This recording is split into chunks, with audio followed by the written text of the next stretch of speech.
बड़ी खबर के साथ राजस्थान में कोरोना की नई गाइडलाइन जारी कर दी गई है और इस गाइडलाइन के मुताबिक अब समस्त सरकारी एवं निजी कार्यालय, व्यावसायिक एवं व्यापारिक संस्थानों और मार्केट एसोसिएशन को निर्देशित किया जाता है कि अपने स्वयं स्टाफ कार्मिकों के वैक्सीनेशन की दोनों डोज लगवाने से संबंधित सूचना दिनांक 1 फरवरी 2022 से अनिवार्य रूप से चस्पा कर दी जाए।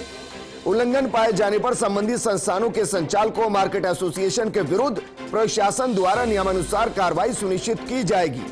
दूसरा बिंदु है, हॉस्टल एसोसिएशन संचालकों को परामर्श दिया जाता है कि कोविड के बढ़ते संक्रमण के मद्देनजर यदि कोई व्यक्ति पूर्व में की गई बुकिंग को निरस्त आगामी दिवसों के लिए स्थगित करवाना चाहता है तो संबंधित होटल संचालक पूर्व में किए गए भुगतान को लौटाना समायोजित करने की कार्रवाई करे। मेरे सहयोगी शिवेंद्र परमार जुड़ गए। शिवेंद्र, फर्स्ट इंडिया ने हालांकि कल ही कह दिया था कि एक संशोधित गाइडलाइन आ सकती है, गाइडलाइन आ चुकी है, महत्वपूर्ण बिंदु क्या है? ये गाइडलाइंस थोड़ी सी राहत देने वाली है सर, क्योंकि शादियों में मेहमानों की संख्या को फिर बढ़ा दिया गया है। जो लास्ट गाइडलाइंस आई थी उसमें जो शादी में मेहमान थे उसकी संख्या 50 कर दी गई थी, लेकिन अब एक बार फिर से शादियों में 100 लोगों को शामिल होने की अनुमति दे दी गई है। यानी जिन लोगों के परिवार में वापस से मलमास खत्म होते ही शादियों का सीजन शुरू होने वाला है जी। जो लोग बड़ी बड़ी शादियों की तैयारी कर रहे थे उनको बहुत बड़े लेवल पर तो नहीं, लेकिन मुझे लगता है कि 100 लोग भी 50 के मुकाबले अगर 100 लोगों को अनुमति मिली है तो कुछ राहत उनको मिलेगी और इसमें बैंड वालों की जो संख्या है वो अलग से रहेगी। तो ये जो गाइडलाइंस है ये राहत, यानी कि शिवेंद्र, जो निकाय क्षेत्रों के अंदर अभी तक 50 लोगों की अनुमति दी गई थी उसको दोगुना कर दिया गया, 100 कर दिया गया, क्योंकि गांव में तो पहले से 100 थी। बिल्कुल, जो बाजारों की शादी है उसमें राहत मिली है।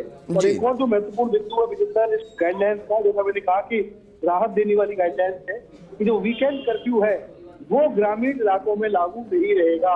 जो वीकेंड कर्फ्यू है वो सिर्फ नगरीय क्षेत्रों में ही रहेगा, यानी जो बाजार और शहर वाले इलाके हैं वहीं पर वीकेंड कर्फ्यू रहेगा, जो शनिवार रात 11 बजे शुरू होता है। ग्रामीण क्षेत्रों में वीकेंड कर्फ्यू शामिल नहीं होगा। ये दो महत्वपूर्ण बिंदु इसमें दिए गए हैं। इसके अलावा सभी होटल और रिसोर्ट को ये परामर्श दिया गया है गाइडलाइन में कि अगर किसी व्यक्ति ने प्री बुकिंग करा रखी है आपके होटल में और वो अपनी बुकिंग को अब निरस्त कराना चाहता है तो उसकी जो बुकिंग है उस बुकिंग की आप या तो राशि वापस कीजिए या उस राशि को समायोजित कर दीजिए। यानी कि अगर आप दोबारा बुकिंग कराओगे तो उसको एडजस्ट कर देंगे और अगर वो वापस मांग रहा है तो आपको वो राशि वापस भी करनी होगी, क्योंकि जिस तरह से कोरोना के केस बढ़ रहे हैं प्री प्लान वाले बहुत सारे लोग अपनी यात्राओं को निरस्त करा रहे हैं। लेकिन इस गाइडलाइन की सबसे बड़ी खबर यही है आज की कि शादियों में मेहमानों की संख्या को फिर बढ़ा दिया गया है और सभी तरह की शादी, चाहे वो गांव में हो, बाजार में हो, नगरीय क्षेत्र में हो, ग्रामीण क्षेत्रों में हो, शादियों में अब 100 लोग आराम से शामिल हो सकेंगे। और मुझे लगता है कि 100 लोगों से ही सही, जिन परिवारों में शादी है उनको थोड़ी सी राहत मिलेगी कि 100 लोग उनकी शादी में आ। शिवेंद्र, ये उम्मीद की जा सकती है क्योंकि इसको 24 जनवरी 2022 से प्रभावी इसको माना गया है, तो जिस तरीके की खबरें हैं कई प्रदेश ऐसे हैं जहां कहा जा रहा है कि स्कूलों को हो सकता है फिर से खोला जाए क्योंकि कोरोना का पीक आ चुका है, अब धीरे धीरे कम होगा, मार्च में बिल्कुल खत्म हो जाएगा। ऐसी संभावना कुछ आपको आगामी दिनों में दिखाई दे रही है? देखिए, मुझे लगता है कि ये जो गाइडलाइंस है बीच बीच में इस तरीके से आती रहेगी, लंबी गाइडलाइंस नहीं आएगी कि कोई लंबी गाइडलाइंस निकाल दिया जाए और ये कह दिया जाए कि नहीं आने वाले 1-2 महीने तक यही जारी रहेगी। इस तरह की गाइडलाइंस हमको भी एक और देखने को मिलेगी। और जिस तरीके से हर सप्ताह केस बढ़ रहे हैं, कम हो रहे हैं, क्या रेशो है, क्या संक्रमण दर है, क्या डेथ दर है, क्या अस्पताल में भर्ती होने की दर है, उसके आकलन के हिसाब से जो गाइडलाइंस है तो ऊपर नीचे होती रहेगी। कभी इसमें छूट मिलेगी, कभी इसमें कड़ाई होगी। लेकिन हाँ, ये सही है कि अभी भी राजस्थान में पाबंदी की जरूरत है क्योंकि कोरोना की तीसरी लहर का असर अभी भी है। ये तो रात की बात इसलिए है, ये संक्रमण थोड़ा कमजोर है। अगर मान लीजिए यही संक्रमण दूसरी लहर जैसा होता तो अभी तक तो पैनिक की जी बिल्कुल शिवेंद्र, राहत तो काफी दी गई है, लेकिन मुझे जो पहला पॉइंट है उसमें सख्ती नजर आ रही है, उसमें कठोरता नजर आ रही है क्योंकि अब लापरवाही बर्दाश्त नहीं होगी। साफ साफ लिखा है कि आपको चस्पा करनी पड़ेगी कि पहली और दोनों डोज लगवा लिया आपके कर्मचारियों ने, बाकायदा लिस्ट जारी करनी पड़ेगी, उसको लगाना पड़ेगा, कोई किंतु परंतु नहीं। विजेंद्र, सही है, सख्ती तो है, लेकिन मैं अभी भी यही कहूंगा, अगर जिम्मेदार अधिकारी की बात सुन रहे होंगे कि गाइडलाइंस में किसी भी चीज को लिखना एक अलग बात है और उसकी पालना कराना अलग बात है। क्योंकि अभी भी जो पहले गाइडलाइंस आती रही है उसमें भी यही लिखते थे कि वही लोग अपनी दुकान खोल सकते हैं जिनके एम्प्लॉइज ने पूरा डबल वैक्सीनेशन करा लिया हो। लेकिन मुझे एक ऐसा वाकया नजर नहीं आता जयपुर में जब किसी भी अधिकारी ने जाके किसी भी दुकान पे, रेस्टोरेंट में, मॉल में रैंडमली ये चेक किया हो कि क्या आपके एम्प्लॉय ने वास्तव में डबल वैक्सीनेशन करा रखा है।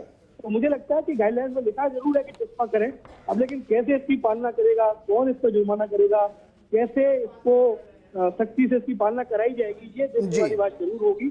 लेकिन फिर भी आज की जो गाइडलाइंस है उसको ये कह सकते हैं कि राहत भरी गाइडलाइंस है। शादियों में जो संख्या है उसको 100 किया गया है और ग्रामीण क्षेत्रों को वीकेंड कर्फ्यू से मुक्त रखा गया है।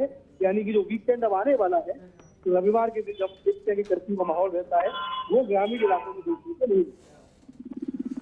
शिवेंद्र, शुक्रिया तमाम जानकारी हमारे साथ साझा करने के लिए। राजस्थान में कोरोना की नई गाइडलाइन जारी हो चुकी है। अब सिर्फ गांव नहीं बल्कि शहरी क्षेत्रों के अंदर भी जो शादियां हैं उनमें 100 लोगों की अनुमति की गई है और 100 लोगों के अलावा होंगे बैंड वाले, बाजे वाले, हलवाई, वो सब उस 100 से अलग है। यानी कि 100 आप रिश्तेदारों को बुला सकते हैं।